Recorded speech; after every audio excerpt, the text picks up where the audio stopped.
नमस्कार जी, मैं मंजू। आज सितंबर की 9 तारीख है और मैं अपने बहन भाइयों को बताऊंगी, ये चीज़ शेयर करूंगी कि मैं इस तरह के सीड्स भी जो है जैसे पुराने होते हैं, हमें लगता है कि पुराने, कई बार किसी चीज़ का डाउट होता है कि ये पता नहीं लगेंगे कि नहीं लगेंगे, पर फिर भी मैं उन्हें संभाल के रखती हूँ और ग्रो कर देती हूँ। तो 3 तारीख को मैंने आपके सामने लेडीज़ लेस के जो सीड ग्रो किए थे और मैंने सालविया के भी किए थे। तो सालविया के मैंने अपनी फ्रेंड से मंगवाए थे, तो उन्होंने अभी तैयार भी नहीं हुए थे, तो वाइट कलर के थे अंदर से। और मैंने उनको कहा था कि जब ब्लैक हो जाते हैं तो एकदम से वो झड़ जाते हैं अपने आप। तो मैंने उसके सालविया के जो सीड्स हैं आपको कलेक्ट करना भी सिखाया हुआ है। तो मेरे दोस्त ने सोचा कि पता नहीं झड़ ना जाए, तो उन्होंने कच्चे ही जैसे तोड़ लिए, तो कर दिए वो सारे तोड़ के। मतलब फूल भी अभी अच्छे से खिल रहे थे और वो वाइट कलर के ही थे। तो फिर मैंने वही सुखाए और रख दिए। तो मैंने ये सोचा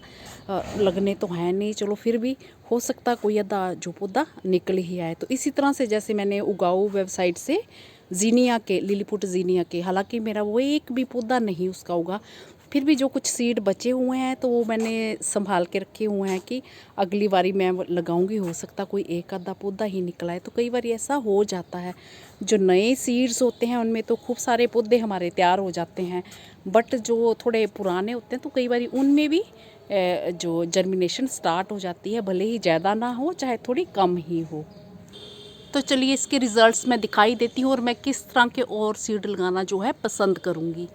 तो मेरे बहन भाई जो भी अभी जो विंटर वाले सीड्स ग्रो करना चाहते हैं तो वो अभी कर सकते हैं। और आर्टिफिशियल तरीके से जैसे मैंने बताया हुआ कि बड़े बड़े प्लांट्स के नीचे जहाँ फिर नेट वगैरह लगा है तो वो उस पर वहाँ पे जो छोटी छोटी पौध आपकी नरम नाजुक मुलायम है वहाँ रख सकते हैं, ताकि वो तेज़ धूप से ख़राब ना हो। तो जो मर्ज़ी आप लगाना चाहते हैं तो लगा सकते हैं। तो नवरात्रों की मेरे बहन भाइयों को बहुत बहुत बधाई। मैं भी पूजा पाठ में लगी हुई थी सुबह सुबह सब, तो वो गार्डन में भी पानी दिया तो इसलिए लेट हो गई, धूप बहुत चढ़ गई है। तो ये देखो सालविया के मैंने तो ये सोच के किए थे कि मैं अपने वाले ढूंढूंगी तो इनमें कोई नहीं निकलेगा। तो आज मैं देख रही हूँ कि इसमें धूप बड़ी तेज़ है, मैंने छाया में रखा है पोट, तो इधर से दिखाती हूँ। तो आज ये जर्मिनेशन स्टार्ट हो गई है इसकी। तो 1 2 3, ये देखो 4 5 6 अभी उग ही रहे हैं, ये सब होगी। तो ये देखो ये फुटाव अभी शुरू हो गया सीड्स। तो ज़रूरी नहीं कि वो उगते नहीं हैं, तो हमें जब जैसे हमें लगता है, पर कई बारी काम कर जाते हैं, ये चीज़ भी काम कर जाती है। तो मेरे 2-4 पौधे भी तैयार हो जाए तो बड़े हैं। ये देखिए ये निकल रहा है, ये निकल रहा है और ये निकल रहा है, एक ये निकल रहा है और एक ये साथ में, ये खूब सारे निकल आने हैं। तो इस तरह से आपको किसी चीज़ पे डाउट हो, ये फिर भी आपको पूरी केयर के साथ लगा देने चाहिए। और उसके भी मैं दिखाती हूँ। और कुछ जैसे पुराने सीड्स हों, आप सोचते हैं कि ये पुराने हैं तो वैसे भी काम के तो आने नहीं हैं और उन्हें भी ग्रो कर देना चाहिए। तो मैं ग्रो कर देती हूँ और फिर सोचती हूँ उगेंगे ठीक है, नहीं उगेंगे तो फिर अपने मैं जो नए वाले हैं फिर मैं लगाऊंगी। तो पहले मैं पुराने वालों को जो है लगाना पसंद करती हूँ, ताकि वो लग जाए ठीक है। तो नए वाले अगर पड़े रहेंगे तो वो फिर अगली बारी भी हमारे काम आ सकते हैं। और अगर पुराने वाले अभी नहीं लगाए तो फिर अगली बारी तो फिर बिल्कुल भी नहीं लगने हैं वो। तो ये चीज़ भी हो सकती है। तो बाकी मैं दिखाती हूँ, लेडीज़ लेस के रिज़ल्ट दिखाती हूँ। तो ये लेडीज़ लेस जो है इसके सीड भी पौधे पे लगे हुए थे अभी। वो सूखे नहीं थे, ना प्लांट्स सूखे थे ना सीड सूखे थे। तो पॉली बैग में उसका मुंह तो मैंने खोला हुआ था। तो सही तरीका ये होता है कि उन्हें पूरा निकाल के अच्छे से धूप लगवाओ, फिर सेव करो उन्हें सुखा के। बट मैंने वो, क्योंकि मुझे कहीं गर्मियों में जाना भी था तो इस चक्कर में वो मेरे मैंने रखे कि मैं निकाल के सुखा के वो डाल के जाऊंगी, बट वो मेरे रह ही गए। तो फंगस पूरी उन पे आ गई थी और फिर मैंने फंगस वगैरह हटाई आकर और फिर धूप में डाले। तो अब देखो कितनी अच्छी जर्मिनेशन, कितने सारे वो निकल आए हैं और निकल ही रहे हैं। तो ये सब भी चीज़ हो जाती है। तो अब मैं बताऊंगी कि मैं कौन से वाले ग्रो करने वाली हूँ। अभी ग्रो तो नहीं करूँगी, शाम के टाइम करूँगी, क्योंकि अभी बहुत ज़्यादा तेज़ धूप हो गई है। बस बता दिया उसी तरीके से ग्रो करूँगी जैसे मैंने बताया कि मिट्टी किस तरह से भरनी। तो ये मेरे पास जो है ये पालमपुर यूनिवर्सिटी के ये सीड है, बंदी है, मैंने अपने लगा दिए थे। तो और ये उसके हैं कैंडी टफ के। तो पहले मैं ये ग्रो करूँगी, अगर नहीं उगे तो फिर टाइम तो भी है ही हमारे पास, तो अपने भी फिर मैं जहाँ एक अलग से गमले में डाल दूँगी और पहले ये सब डाल दूँगी एक गमले में, इतने पूरे के पूरे डाल दूँगी, क्योंकि अगर अभी नहीं हुए तो चलो खाद बन जाएगी पौधों के लिए, और फिर संभाल के किस लिए हमें रखने हैं।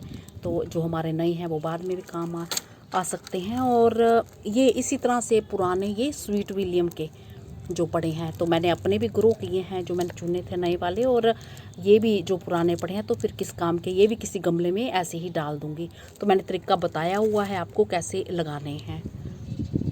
तो ये चीज़ कुछ ऐसे इस तरह से ही काम करती है जैसे कि हम लोग शिमला मिर्च वगैरह का जब मिर्ची के सीड निकालते हैं ना रेडी से लेके पूरे मैच्योर भी नहीं हुए होते हैं अभी, और जो थोड़े बहुत मैच्योर होने की स्टेज पे होते हैं तो वो निकल आते हैं उनके प्लांट्स। तो इनके साथ भी कुछ ऐसा ही इसी तरह से ये होता है। तो इस तरह से हम जो है कर सकते हैं, लगा सकते हैं।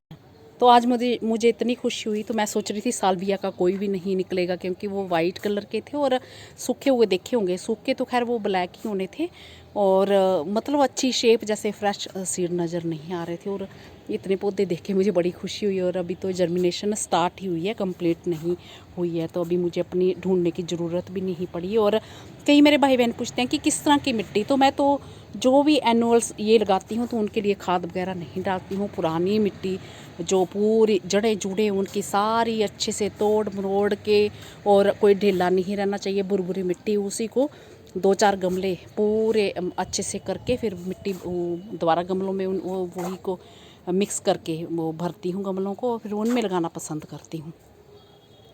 तो अगर आपको नई मिट्टी बनानी है, नई मिट्टी में लगाने हैं, तो एक हिस्सा जो बारीक सैंड ले लें और एक हिस्सा मिट्टी ले लें, और जो एक हिस्सा पत्तों की खाद वगैरह हो पुरानी तो वो डाल सकते हैं उसमें। तो उसमें आप ग्रो कर सकते हैं, उसमें भी ग्रो हो जाएंगे।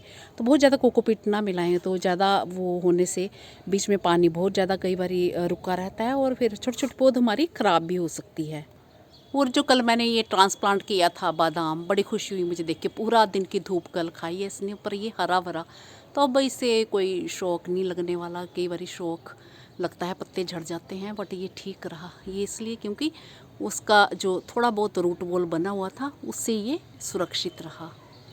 तो मेरा ख्याल है अब आप ये चीज़ समझ गए होंगे। और कई सारे सीड जो मैं अभी बीच बीच में लगाती जाऊंगी, क्योंकि हर किसी के जो वीडियो जो बना के दिखाना मेरे लिए पॉसिबल नहीं है। वो इसलिए क्योंकि कई बार शाम को टाइम होता है, अभी बहुत तेज़ धूप है, मिट्टी तो वैसे भरी हुई है, तो वही तरीका है बस।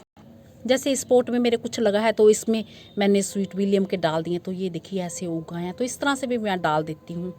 और तो और 6 तारीख को मैंने ये जिप्सोफिला बेबीज ब्रेथ के सीड डाले हैं, तो आज ये जर्मिनेशन स्टार्ट हो गई है।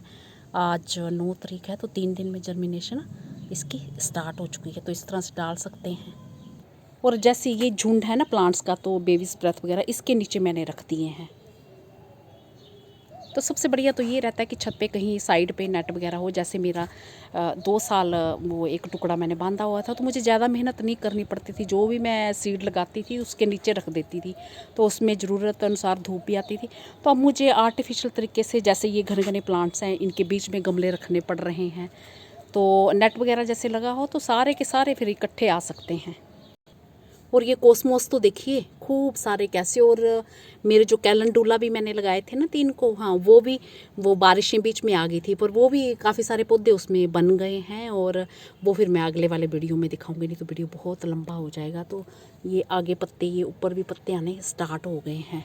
तो इस तरह से ये देखो, ये पौधा है ना, इसके नीचे ऐसे रखा है, छाया आ रही है और धूप भी मिल रही है। तो बारीक सैंड वाली आप मिट्टी लो, ज़्यादा खाद वगैरह भी मत डालना, उसमें आप लगा सकते हो। नहीं तो खाद से ये होता है कि फिर फंगस वगैरह की कई बार ताज़ी होती है, हीट ज़्यादा हो जाती है, तो उससे भी हो जाता है। तो अगर पुरानी खाद होती है उसमें फंगस की प्रॉब्लम तो नहीं आती है, पर हीट की फिर प्रॉब्लम हो जाती है, तो ये सब चीज़ें हो जाती हैं। तो जो रेतली मिट्टी बारीक सैंड होती है ना, नदी के किनारे वाली, वो बड़ी अच्छी मिट्टी होती है, वो है, तो उसमें लगा सकते हैं आप। तो आज 9 तारीख को भी मेरा गार्डन देखिए फूलों से भरा हुआ है, कितने फूल खिल रहे हैं इस पे। तो जो मैंने तरीका बताया उसी तरीके से मैं अब शाम को छाया के टाइम ग्रो करूँगी इन्हें। और 2 ड्रैगन फ्रूट मैंने हार्वेस्ट कर लिए हैं, और ये 2 अभी बने हुए हैं, तो इनको भी फिर मैं कर लूँगी हार्वेस्ट। और मिट्टी जब बनाते हैं तो ड्रेनेज होल बहुत बढ़िया होना चाहिए और मिट्टी को हल्का मॉइस्ट ही रखना है, बहुत ज़्यादा गिल्ला नहीं रखना है, कि हल्का मॉइस्ट बना रहे ताकि जो जर्मिनेशन में हेल्प मिले।